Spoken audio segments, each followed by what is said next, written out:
Oui. Bonjour à vous tous et bienvenue à ce temps de prédication dans la parole de Dieu. À ce temps d'encouragement pour les enfants de Dieu, on va se concentrer un peu sur les papas, pas un peu, beaucoup, sur les papas pour les exhorter ce matin, mais en tant qu'enfants de Dieu, nous tous, à ce temps d'encouragement à mettre en pratique ce beau manuel de vie que le Seigneur nous a laissé dans notre marche chrétienne. Bonne fête des pères à nouveau. Bonne fête à tous les papas. Que le Seigneur vous donne une autre année d'influence, de bénédiction, d'encouragement envers vos familles pour leur bien et leurs propres décisions dans le Seigneur. Ce matin, ce que j'aimerais faire, c'est que j'aimerais qu'on puisse s'arrêter sur un exemple que le Seigneur lui-même a choisi pour le peuple juif. Un exemple d'un bon papa. Un papa qui était particulier, vous allez le voir. Un papa qui était remarquable. Un modèle pour encourager ces Juifs-là alors qu'ils vivaient eux-mêmes dans une période de temps qui était très difficile. Alors que dans le ministère de Jérémie, et on va tourner dans Jérémie chapitre 35, si vous voulez vous joindre à moi pour cela, mais dans le ministère de Jérémie, le Seigneur a souligné ce papa-là pour dire au peuple juif, écoutez, c'est difficile d'obéir, c'est pas populaire de vivre pour moi, c'est plus contraignant de suivre la parole de Dieu, mais je vous encourage à le faire.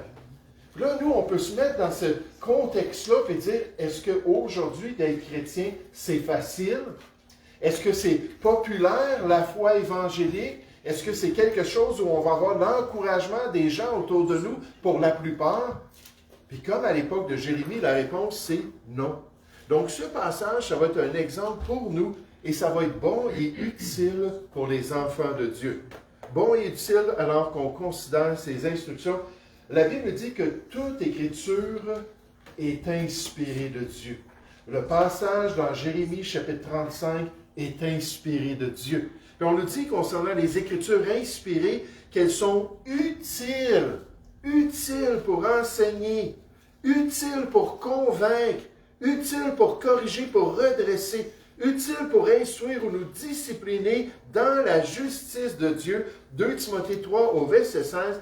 Et ce passage ce matin peut être utile pour chacun de nous. Si on a le cœur ouvert, si on est capable de rester attentif, l'attention des gens diminue, je le vois à travers les années de ministère. Si on est capable d'être intéressé, si on est prêt à dire, Seigneur, que veux-tu pour moi dans ma vie que je fasse pour la gloire de Dieu? Et dans ce passage des Écritures, Dieu a quelque chose pour chacun de nous. Tournez donc dans le livre du prophète Jérémie au chapitre 35 pour considérer ce matin un bon père comme Jonadab. Un bon père comme Jonadab. Jérémie chapitre 35, on va lire tout le chapitre, ça va être un peu long. Après ça, on va réduire notre contexte et réduire les instructions du Seigneur. Verset 1. La parole fut adressée à Jérémie de la part de l'Éternel. C'est Dieu qui a parlé à son prophète. C'est Dieu qui lui a donné cet exemple particulier pour son peuple. Et il lui a dit au temps de Joachim, fils de Josias, roi de Juda, en ces mots, « Va à la maison des Récabites. » Les Récabites, je veux juste vous le dire, ce sont des descendants de Récab. Récab, c'était un parent de Jéthro. Jéthro, c'était le beau-père de Moïse. Donc, qu'est-ce que ça veut dire pour nous? C'est que les Récabites, c'était des païens. C'était des non-juifs qui habitaient parmi les Juifs en terre promise. Des gens qui étaient au milieu d'eux et on les tolérait à cause de différentes raisons dans le passé, mais ils étaient là et il y avait quelqu'un de particulier parmi cette famille. On dit, va à la maison des Récabites et parle-leur. Tu les conduiras, donc les descendants de Récab, à la maison de l'Éternel dans une chambre et tu leur offriras du vin à boire. Je prie, c'est Jérémie qui parle, Jazania, fils de Jérémie, fils de Abazinia, ses frères et tous ses fils et toute la maison des Récabites. Et je les conduisis à la maison de l'Éternel. Donc, il est allé chercher ces non-juifs-là, ces incirconcis, Ces païens qui habitaient parmi les Juifs, il a dit, venez, je vais vous amener dans le temple, le tabernacle, non, c'était le temple à cette époque-là, de Dieu. J'ai quelque chose que j'aimerais vous offrir. Je les conduisis, verset 4, à la maison de l'Éternel, dans la chambre des fils de Hanan, fils de Jigdalia, homme de Dieu, près de la chambre des chefs, au-dessus de la chambre de Maïséja, fils de Shallum, garde du seuil. On ne reviendra pas sur ces détails-là tout à l'heure. Je mis devant les fils de la maison des Récabites des coupes pleines de vin et des calices. Et je leur dis, buvez du vin. Mais ils, ces gens-là de la maison de Récabites, répondirent, nous ne buvons pas de vin, car Jonadab, fils de Récab, notre père, nous a donné cet ordre. Vous ne boirez jamais de vin, ni vous ni vos fils, et vous ne bâtirez point de maison. On va comprendre pourquoi dans un instant. Vous ne sèmerez aucune semence, vous ne planterez point de vigne et vous n'en posséderez point, mais vous habiterez sous des tentes toute votre vie, afin que vous viviez longtemps dans le pays, la terre promise, où vous êtes étrangers. Nous obéissons à tout ce que nous a prescrit Jonadab, fils de Récab, notre père. Nous ne buvons pas de vin pendant toute notre vie, nous, nos femmes, nos fils et nos filles. Nous ne bâtissons point de maison pour nos demeures. Nous ne possédons ni vignes, ni champs, ni terre ensemencée. Nous habitons sous des tentes et nous suivons et pratiquons tout ce que nous a prescrit Jonadab, notre père. Lorsque Nebuchadnezzar, roi de Babylone, est monté contre ce pays, nous avons dit, allons, retirons-nous à Jérusalem, la capitale, loin de l'armée des Chaldéens et de l'armée de Syrie. C'est ainsi que nous habitons à Jérusalem. Alors la parole de l'Éternel, après cette réaction de cette maison-là, des Récabites, la parole de l'Éternel fut adressée à Jérémie en ces mots. Ainsi parle l'Éternel des armées, le Dieu d'Israël. Va et dis aux hommes de Juda et aux habitants de Jérusalem, donc aux Juifs, à Israël, ne recevez-vous pas instruction pour obéir à mes paroles, dit l'Éternel? On a observé les paroles de Jonadab, fils de Récab, et remarquez, c'est Dieu qui choisit ce père-là, ce bon père-là, comme un exemple pour son peuple. Il dit, tu vas leur dire, regardez cet homme-là, regardez cet incirconcis, regardez cet homme qui n'était même pas juif. Il n'avait pas tous les privilèges de posséder les alliances, tous les privilèges de posséder la loi de Moïse, tous les privilèges d'avoir le sacerdoce de Dieu, puis le culte envers Dieu. Et dit, on a observé les paroles de Jonadab, fils de Récab, qui a ordonné à ses fils de ne pas boire de vin. Ils n'en ont point bu jusqu'à ce jour. Là, Dieu souligne un des aspects de l'interdiction, parce qu'ils ont obéi à l'ordre de leur père. Et moi, dit le Seigneur, je vous ai parlé dès le matin, et vous ne m'avez pas écouté. Je vous ai envoyé tous mes serviteurs, les prophètes, je les ai envoyés dès le matin pour vous dire que chacun revienne de sa mauvaise voie. Amendez vos actions, n'allez pas après d'autres dieux pour les servir, et ne restez pas dans le pays que j'ai, et vous resterez plutôt dans le pays que j'ai donné à vous et à vos pères. Mais vous ne m'avez pas prêté l'oreille. Vous ne m'avez pas écouté. Oui, les fils de Jonadab, fils de Récab, observent l'ordre que leur a donné leur père, et ce peuple ne m'écoute pas. C'est pourquoi ainsi parle l'Éternel, le Dieu des armées, le Dieu d'Israël. Voici, je fais venir sur Juda et sur tous les habitants de Jérusalem tous les malheurs que j'ai prononcés sur eux parce qu'ils sont rebelles, parce qu'ils n'écoutent pas la parole de Dieu, parce que je leur ai parlé et qu'ils n'ont pas écouté, parce que je les ai appelés et qu'ils n'ont pas répondu. Et Jérémie dit à la maison des Récabites, ainsi parle l'Éternel des armées, le Dieu d'Israël, parce que vous avez obéi aux ordres de Jonadab, votre père, parce que vous avez observé tous ses commandements et fait tout ce qu'il vous a prescrit à cause de cela. Quelle bénédiction, quelle grâce pour ces païens. Ainsi parle l'Éternel des armées, le Dieu d'Israël. Jonadab, fils de Récab, ne manquera jamais de descendants qui se tiennent en ma présence. Ayant hérité la bénédiction de Dieu, ayant reçu du Seigneur, d'après leur obéissance envers leur ancêtre, alors qu'ils ont suivi la volonté du Seigneur. Et Jonadab, fils de Récam, était certainement un bon père pour sa famille. Et certainement qu'il était un exemple extraordinaire pour cette société rebelle des Juifs et pour nous aujourd'hui à notre temps. J'aimerais qu'on puisse considérer ce matin ensemble qu'un bon père ordonne le bien à ses enfants. Un bon père ordonne le bien à ses enfants. Dans les Écritures, un bon père, c'est-à-dire un père responsable, un père vertueux, est celui qui dit à ses enfants ce qu'ils doivent faire pour suivre la volonté de Dieu. Il est celui qui va ordonner la bonne voie à suivre à sa progéniture. Celui qui va présenter le plan de Dieu aux siens afin qu'eux aussi puissent suivre le Seigneur dans sa volonté et selon sa vérité.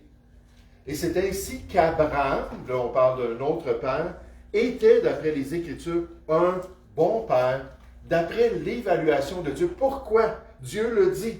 Il dit concernant Abraham, il dit « Car je l'ai choisi, lui, afin qu'il ordonne à ses fils et à sa maison après lui de garder la voie de l'Éternel, en pratiquant la droiture et la justice, et qu'ainsi l'Éternel accomplisse en faveur d'Abraham les promesses qu'il lui a faites. » Et Dieu a choisi Abraham comme fondateur de la nation juive à cause de la direction qu'il allait donner à ses descendants dans les voies du Seigneur, à cause de sa vertu en tant que papa, à cause de sa capacité de se placer comme dirigeant dans les voies de son Dieu, ou comme le Nouveau Testament nous le dit pour les pères chrétiens, on va voir ça dans un instant, dans Éphésiens chapitre 5, qu'il est prêt à être le chef ou la tête, le mot veut dire une tête, qui dirige sa famille. Puis ça, c'est l'idéal de Dieu. C'est ce vers quoi on doit tendre. Juste en passant, quand on pense de Jonadab, on pense à Abraham, on va voir des exemples dans la Nouvelle Alliance, on peut comprendre que ce que les enfants ont vraiment besoin, ce n'est pas un copain, quand on pense au père. Ce que les enfants ont vraiment besoin, ce n'est pas un chum, ce n'est pas un ami, surtout pas dans les premières années de sa vie. Ce que les enfants ont besoin, c'est un père qui va leur montrer le bon chemin avec autorité, avec amour et avec compassion, puis qui va pointer dans la bonne direction. C'est là qu'on s'en va en tant que famille. Josué 24:15, ça me revient à l'esprit en pensant à Josué, ce grand dirigeant d'Israël. Il a dit « Moi et ma maison, nous servirons le Seigneur. » On va marcher dans les voies de Dieu, on va accomplir le plan de Dieu. Dans la Nouvelle Alliance, ce rôle du Père est décrit formellement pour encourager une telle direction dans la famille chrétienne. On nous dit « Et vous, Père, Papa, est-ce qu'on écoute ce matin? Est-ce qu'on a une oreille docile? Est-ce qu'on est ouvert à la volonté de Dieu? Et vous, Père, n'irritez pas vos enfants, mais élevez-les. » Puis élevez-les, ça veut dire les porter vers la maturité ou les porter vers la responsabilité personnelle. C'est ça qu'on fait avec un enfant. Dans sa tendre enfance, on prend toutes les décisions pour lui, mais alors qu'il approche de l'adolescence, on lui remet de plus en plus de responsabilités. Puis rendu à un certain âge, on lui dit « OK, c'est toi qui vas gérer ça dans ta vie. » Quand il est rendu à l'âge adulte, il devrait être en mesure de faire des bonnes décisions, puis être une personne responsable. C'est ça que ça veut dire, élevez-les. On nous donne deux moyens, en les corrigeant et en les instruisant dans le Seigneur. Les corrigeant, ça veut dire en les reprenant, en arrêtant la folie qui est attachée au cœur de l'enfant, d'après les Écritures, en empêchant qu'il continue à être rebelle envers le plan de Dieu, puis en les instruisant, ça veut dire en leur montrant la bonne voie, en les encourageant à faire la volonté de Dieu. Et vous savez, ce qui est intéressant, c'est que l'apôtre Paul, envers les chrétiens de l'Église chrétienne, il a dit, moi, je suis comme un père pour vous. Puis il explique comment est-ce qu'il a agi comme un bon père. Il dit dans 1 Thessaloniciens chapitre 2, vous savez aussi que nous avons été pour chacun de vous ce qu'un père est pour ses enfants. Donc voici l'exemple d'un bon père. vous exhortant. Vous vous rappelez, exhorter, ça veut dire venir à côté d'une personne, mettre la main autour de lui et dire, voilà la voie. On y va-tu ensemble? Ça vaut-tu la peine de servir le Seigneur? Ça vaut-tu la peine de suivre ses voies? Puis là, en les exhortant, Paul a dit, moi je faisais ça avec les chrétiens. Alors que je les guidais dans les voies de Dieu, je disais, hey, on va tous progresser ensemble. On va tous marcher d'un même pas. On va tous se relever mutuellement. Quand moi je tombe, quand toi tu tombes, mais avec un esprit de douceur, on va venir, puis tiens, je comprends, moi aussi je bronche de toutes sortes de manières. Puis là, on va se relever, puis on va continuer à accomplir la volonté de Dieu. Mais il leur dit ici, en tant que pasteur, en tant qu'évangéliste, en tant que missionnaire, vous exhortant, vous consolant, parce que c'est pas facile d'être un enfant de Dieu, c'est pas facile d'être un enfant dans la chair, et vous conjurant. Puis conjurer, ça veut dire, hey, là, c'est sérieux, ça vaut la peine. L'éternité va être le gage ou la garantie du genre de vie qu'on aura vécu, vous conjurant de marcher d'une manière digne de Dieu. Oh, ça, c'est un bon père. Regardez dans le texte au verset 6, Jérémie chapitre 35, comment Jonadab, d'après sa conception des choses, d'après sa compréhension du rôle qu'il avait et sa famille en Israël, étant un incirconcis, étant un non-juif toléré dans la nation juive, il a dit, voici comment on va honorer ce peuple-là, puis comment on va garder une distinction pour leur montrer, on n'est pas vous égal, là. Hein?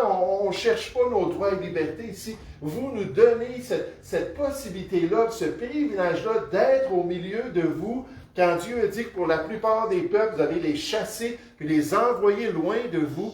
Il dit là, on va juste respecter ça dans des pratiques très particulières pour vous montrer notre humilité et notre reconnaissance de faire partie de votre nation. Verset 6, mais ils répondirent, après que Jérémie a dit, venez boire du vin.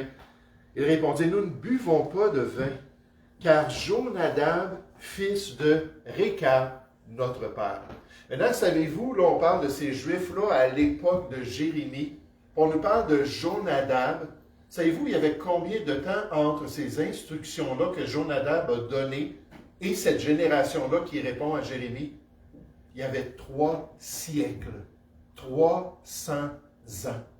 C'était leur ancêtre lorsqu'ils ont été incorporés dans le peuple juif. Ils savaient qu'ils pouvaient rester avec ce peuple-là. Ils voyaient ça comme un grand privilège de côtoyer le peuple de Dieu, puis la parole de Dieu, puis les prophètes de Dieu. Là, il leur a dit, on va les respecter. Voici comment c'est important qu'on montre cette distinction-là, puis qu'on honore le peuple de Dieu.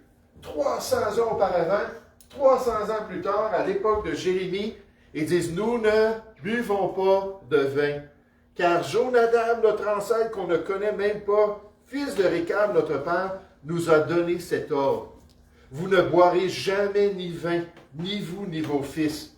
Vous ne bâtirez point de maison comme le restant du peuple, parce que vous n'êtes pas de ce peuple.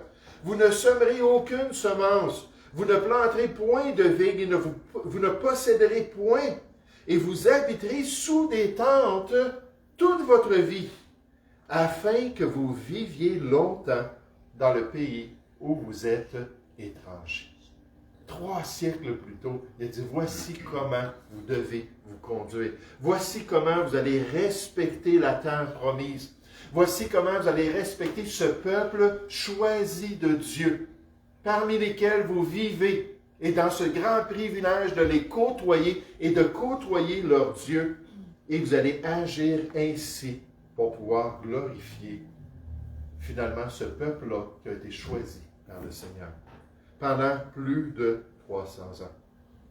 Est-ce qu'en tant que papa, vous accomplissez bien votre rôle dans la famille? Est-ce que vous ordonnez à vos enfants de suivre la voie de Dieu? Puis en passant, c'est triste quand un père dit, mais moi, je ne lis jamais la Bible avec mes enfants. Puis à travers les années, j'ai entendu ça souvent. Les papas, jamais qui ont ouvert la Bible, jamais qui ont expliqué la Bible, jamais qui ont parlé de la Bible avec leurs enfants. Là, on comprend les contextes. Il y en a qui viennent au Seigneur, leurs enfants sont déjà élevés, tout ça. On parle vraiment là, du contexte idéal. Tu commences ta famille dans le Seigneur, puis tu élèves tes enfants, puis tu prends du temps avec eux. Est-ce qu'on leur enseigne l'Évangile? pour qu'ils puissent se soumettre au plan de Dieu pour leur vie.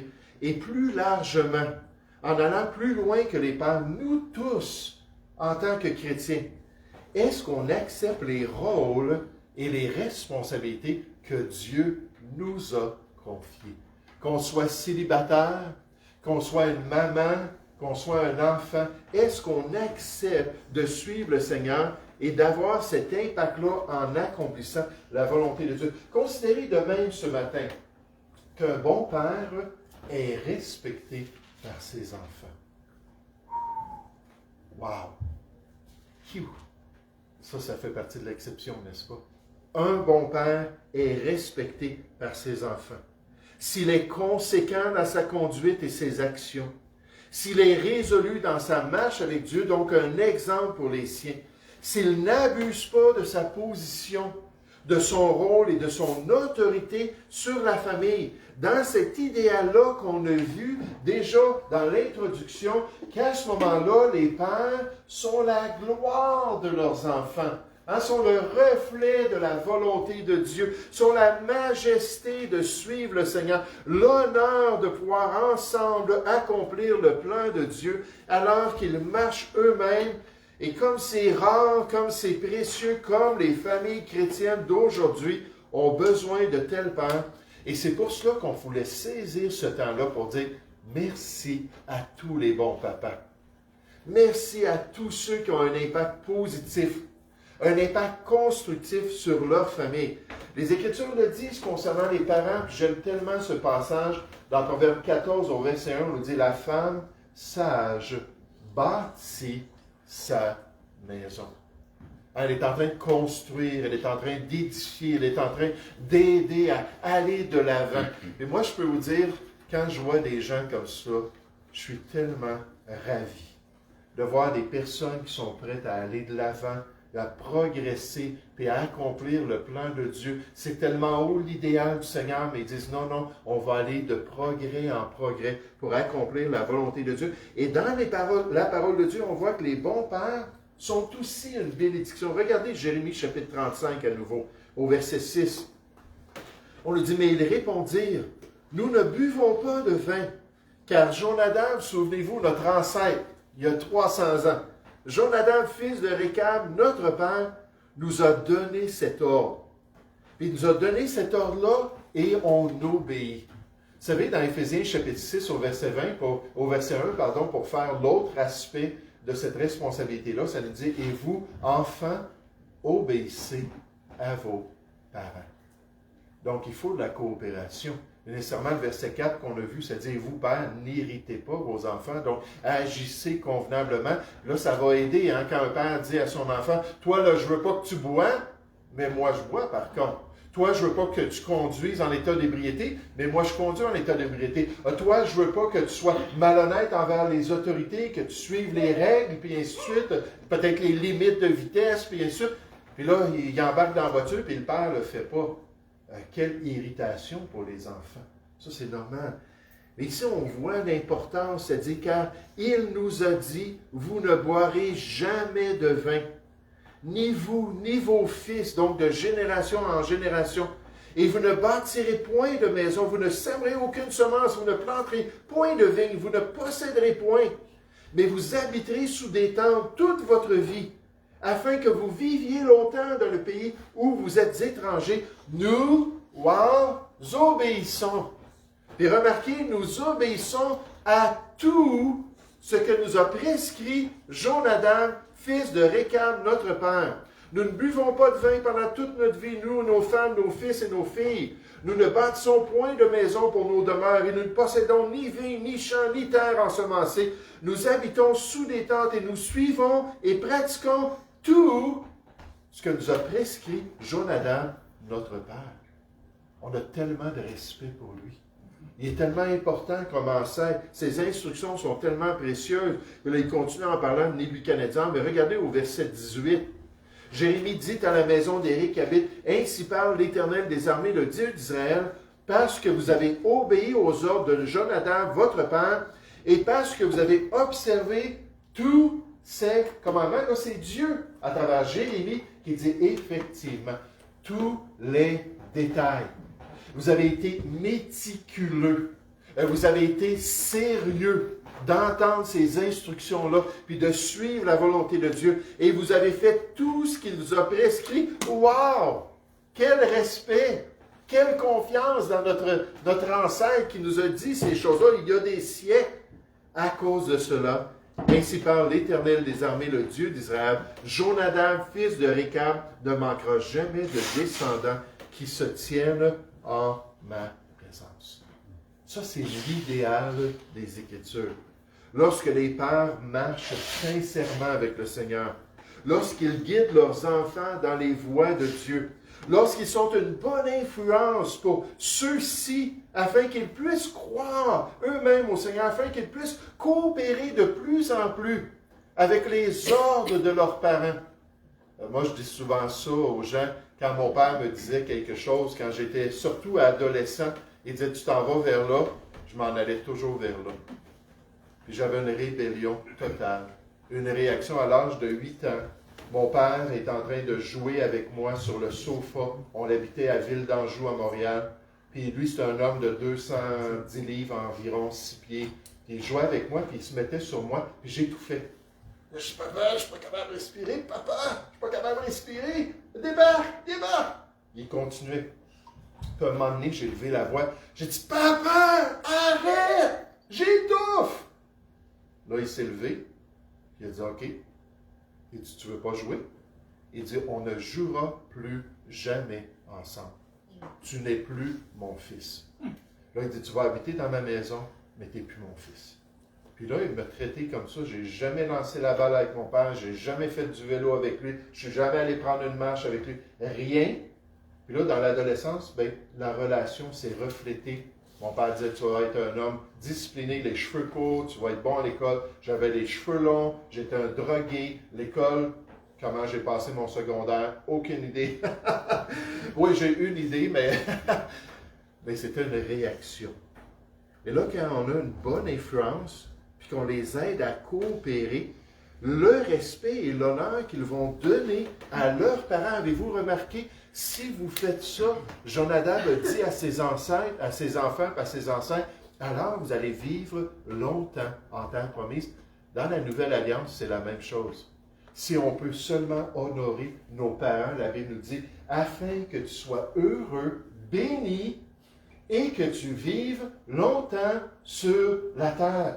La bonne main de Dieu accompagne des enfants qui respectent leurs parents. La bonne main de Dieu accompagne leurs enfants qui suivent les instructions qu'on leur donne, qui ne méprisent pas leurs parents lorsqu'ils sont rendus à un certain âge, qui continuent à avoir confiance en eux, et à honorer leur rôle. Je dis toujours, c'est la position et non pas la personne. Si tu regardes la personne de ton mari, tu vas voir tous les défauts. Si tu comprends sa position, tu vas respecter la position. Si tu regardes ta mère, tu vas voir tous les défauts. Mais si tu regardes sa position en tant que maman, tu vas pouvoir la respecter. Si on regarde un père, puis au lieu de dire, c'est telle et telle personne, je dis, non, c'est Dieu qui a placé cet homme-là dans ma vie pour être mon père.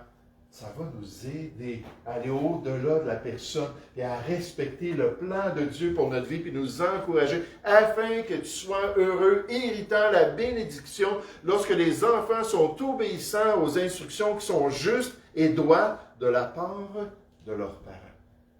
Mais encore une fois, quel contraste avec les enfants, bien souvent, n'est-ce pas?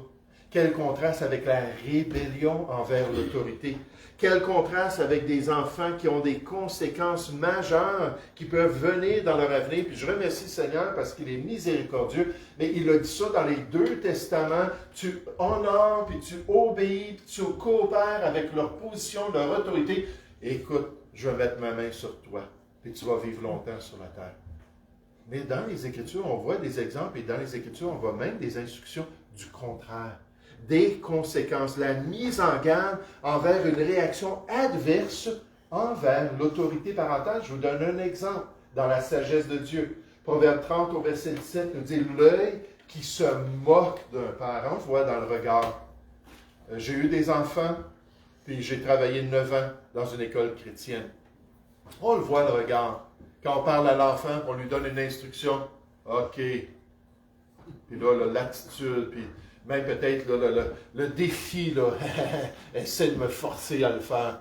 Les pauvres personnes qui sont dans l'autorité dans le système public aujourd'hui, avec la manière que c'est fait maintenant, n'est-ce pas? Mais l'œil qui se moque d'un père, qui dédaigne l'obéissance envers une mère, Dieu nous dit, les corbeaux du torrent le perceront. Hein, leur cadavre va être dans les champs, quelque part. Puis là, les oiseaux vont voir ça comme une belle opportunité. Ils vont venir, puis ils vont percer les yeux peut-être pas l'enfant, il va peut-être être rendu un adolescent, et les petits de l'aigle le mangeront, c'est eux qui vont l'achever. En d'autres mots, ce n'est pas la bénédiction, c'est le jugement de Dieu sur des enfants rebelles. De tels enfants ne vivront pas une longue vie sur cette terre. Au contraire, Dieu va permettre une mort soudaine dans leur jeunesse. Un auteur qui a regardé justement des gens qui sont morts subitement a dit concernant ces gens-là, il a dit tristement, beaucoup de ceux qui ont connu de mauvaises fins de vie alors qu'il travaillait avec eux, alors qu'il essayait de les guider puis de les conseiller, ont reconnu que leur mauvaise voie avait commencé par le mépris de l'autorité de leurs parents. Parce que ça, c'est la première des autorités. Hein, quand on permet à nos enfants de nous regarder et de dire « ça ne m'intéresse pas, ça », puis de nous traiter comme ça, bien, on va avoir un appel du professeur d'école du dimanche qui va nous dire « Hein, vos enfants sont venus à notre classe ce matin et on fait « ça ne m'intéresse pas, ça ». La même attitude. On va avoir ça avec l'école. Moi, j'ai travaillé 9 ans dans une école chrétienne et je remarquais que les plus rebelles dans les adolescents, quand ensuite je m'en allais à la maison pour parler avec leurs parents et essayer de régler des choses, qu'ils parlaient à leurs parents exactement comme ils me parlaient à moi. Puis là, quand j'étais tout seul avec leurs parents, j'essayais de les sensibiliser. Avez-vous remarqué ça, l'attitude qu'ils ont envers vous? Vous êtes la première des autorités. Il ne faut pas tolérer ça. Il faut être sensible. Il faut reconnaître que si nos enfants ne nous traitent pas bien, puis ça fait juste continuer dans l'âge adulte, où il y en a qui vont avoir cette autorité-là envers la police, qui vont avoir cette autorité-là envers leur patron. Ils vont avoir du trouble toute leur vie. Et moi, je trouvais ça frappant parce que j'étais un jeune marié, on n'avait même pas encore commencé notre famille. Puis là, les gens disaient, oui, mais Jean, toi, tu es jeune, tu comprends pas. Tu comprends pas c'est quoi l'adolescence. Tu comprends pas là, que les jeunes ils ont des phases comme ça de rébellion. C'est normal. Mais après ça, on a eu des enfants qui sont arrivés à l'adolescence. Ils n'ont pas passé par ces crises-là de rébellion.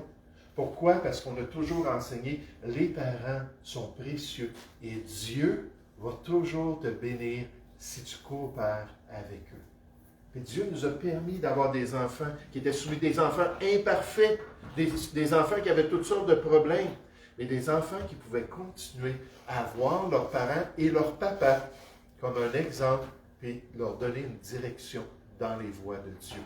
Et vous savez, il ne faut pas être une entrave. C'est ça que Dieu nous demande.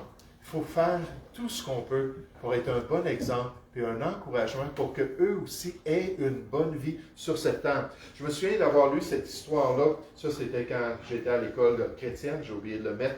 Mais cette histoire-là d'un accident mortel qui s'est produit aux États-Unis sur une des autoroutes. Puis quand les policiers sont arrivés là, les 4 adolescents étaient morts. Les 4, là, ça a été tellement un gros impact qu'ils sont décédés, les 4. Puis ils ont tout de suite trouvé dans le véhicule des bouteilles de whisky. Je ne sais pas pour vous, moi je viens de cet arrière-plan-là de consommation. Oh, du gin et du whisky, je trouvais ça tellement dégueulasse. Bien, ils ont décidé de boire du whisky.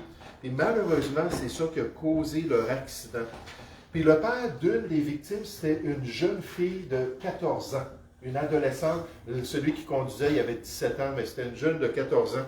Quand il a vu la situation, il est devenu là, tout fâché. Son deuil s'est manifesté par une rage.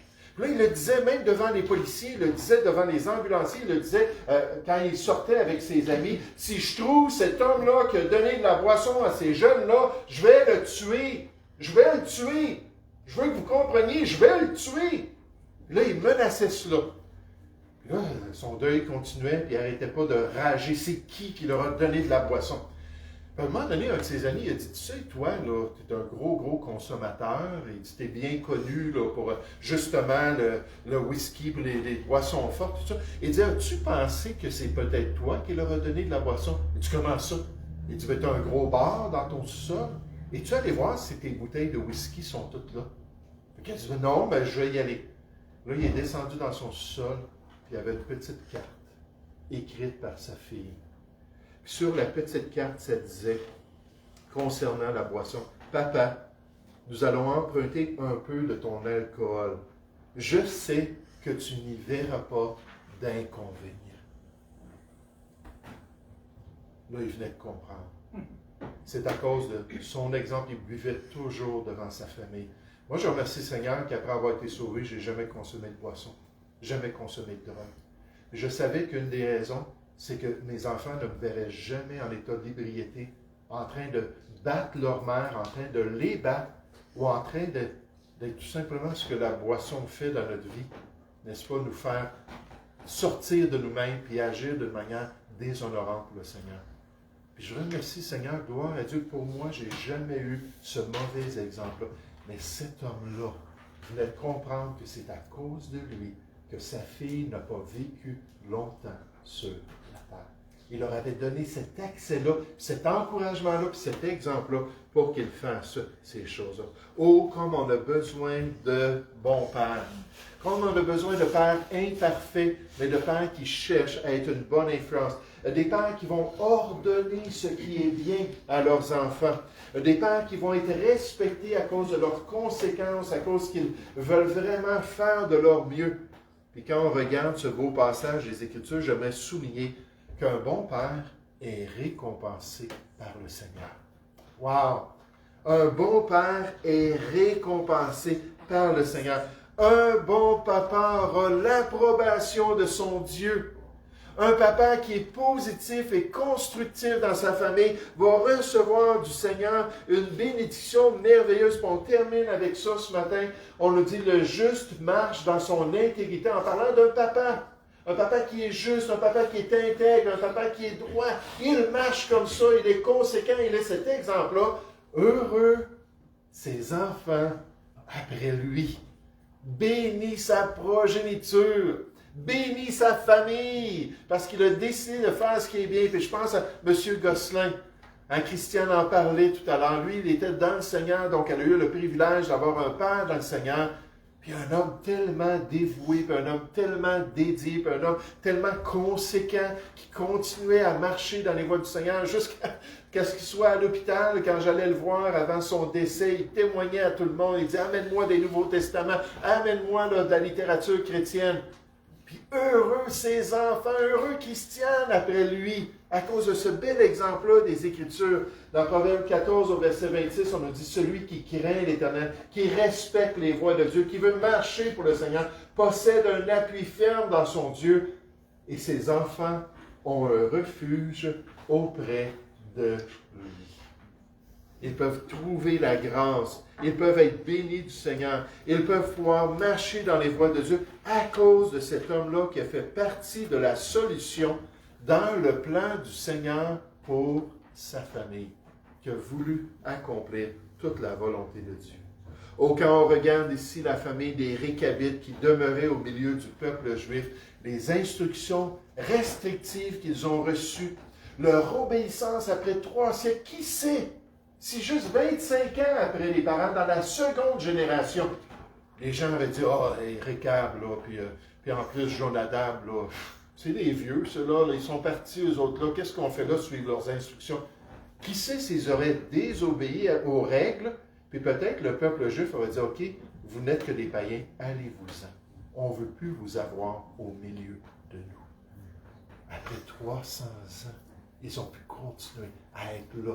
Continuer à voir Dieu parler par les prophètes. Continuer à voir les rencontres solennelles qu'il y avait à chaque année parmi le peuple juif. À entendre la parole de Dieu. Peut-être que certains d'entre eux ont eu cette connaissance-là d'une relation avec Dieu grâce à cette influence-là. Et quelle bénédiction pour Jonadab de savoir que ses enfants ont fait ce qui était bien et qu'ils ont reçu la récolte dans leur vie personnelle. Regardez en terminant au verset 18. Et Jérémie dit à la maison des Récabites, encore pour être un encouragement, ainsi parle l'Éternel des armées, le Dieu d'Israël, parce que vous avez obéi aux ordres de Jonadab, votre père, c'était bien ce qu'il vous a dit.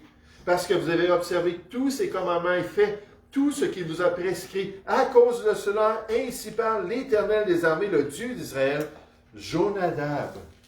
Et quelle bénédiction! Fils de Récab, ne manquera jamais de descendants qui se tiennent en ma présence, qui pourront côtoyer le seul vrai Dieu, malgré qu'ils ne faisaient pas partie du peuple de Dieu. Quelle belle récompense! Quand un père est un bon exemple, quand un père pointe le chemin. Je sais qu'on a toutes sortes de contextes dans nos vies. Je sais qu'il y en a qui ont le cœur brisé aujourd'hui, à cause que malheureusement, ils n'ont peut-être plus ce rôle-là. À cause des circonstances et de l'expérience, ils n'ont peut-être plus cette influence-là. Mais quelle belle récompense lorsqu'on cherche à être une bénédiction pour nos enfants.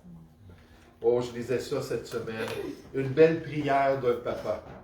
Bâtis mes enfants, Seigneur, afin qu'ils soient assez forts pour savoir quand ils sont faibles et assez courageux pour se regarder en face quand ils ont peur. Des enfants qui seront fiers et inflexibles dans leur défaite et humbles et doux dans leur victoire. Bâtis des enfants dont la colonne vertébrale sera ferme dans tes voies. Des enfants qui te connaîtront et qui sauront que la connaissance de soi est la pierre angulaire de toute connaissance. Conduis-les, je te prie, non pas sur le chemin de la facilité et du confort, mais conduis-les dans la tension et l'élan des difficultés et des défis.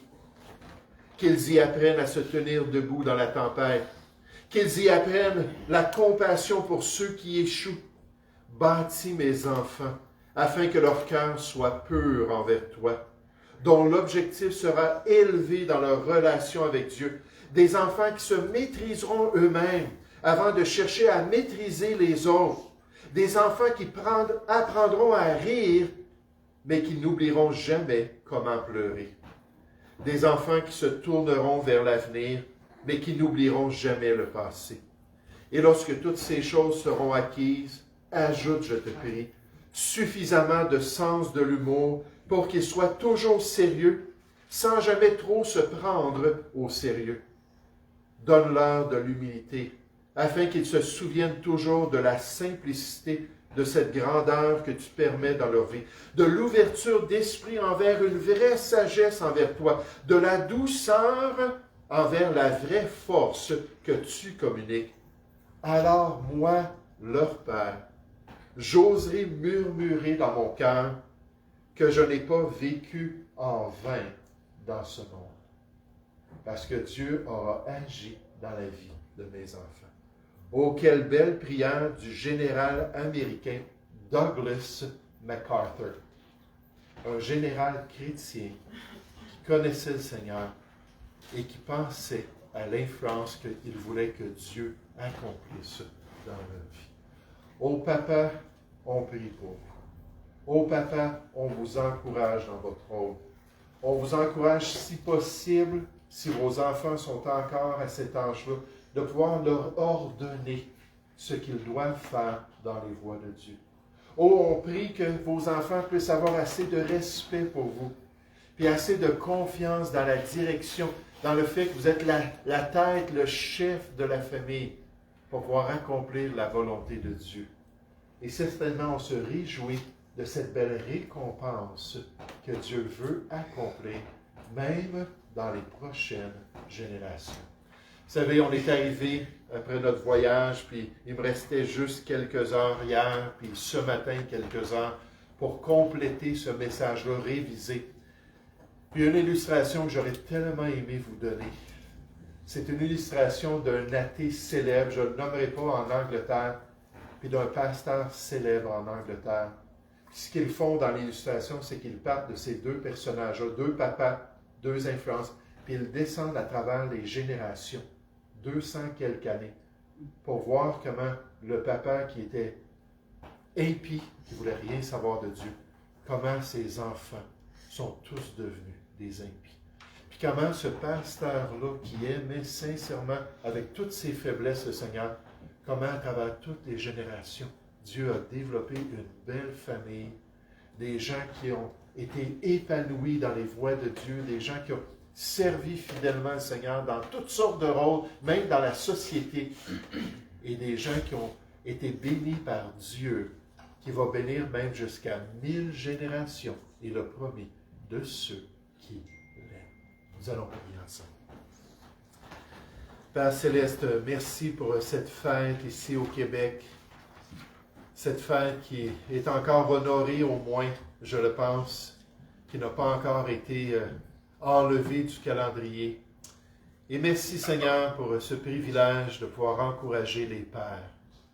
Oh, comme on le fait pour les mères, maintenant c'est les pères qui ont tout un défi devant eux. Une autre année, Seigneur de grâce, une autre année d'influence, une autre année où ils doivent dépendre de toi pour pouvoir recevoir ton aide et accomplir toute ta volonté.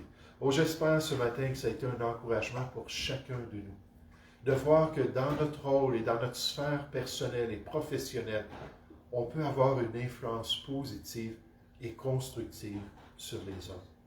Ô Père Céleste, bénis notre réunion ce soir alors qu'on continue à te louer et à t'adorer, mais bénis aussi, Seigneur, cette semaine pour les croyants, afin qu'ils puissent accomplir toute ta volonté. Seigneur, nous te prions, au nom du Seigneur Jésus. Amen. Merci beaucoup pour votre attention. J'aimerais vous encourager à tourner au numéro 258 ce matin.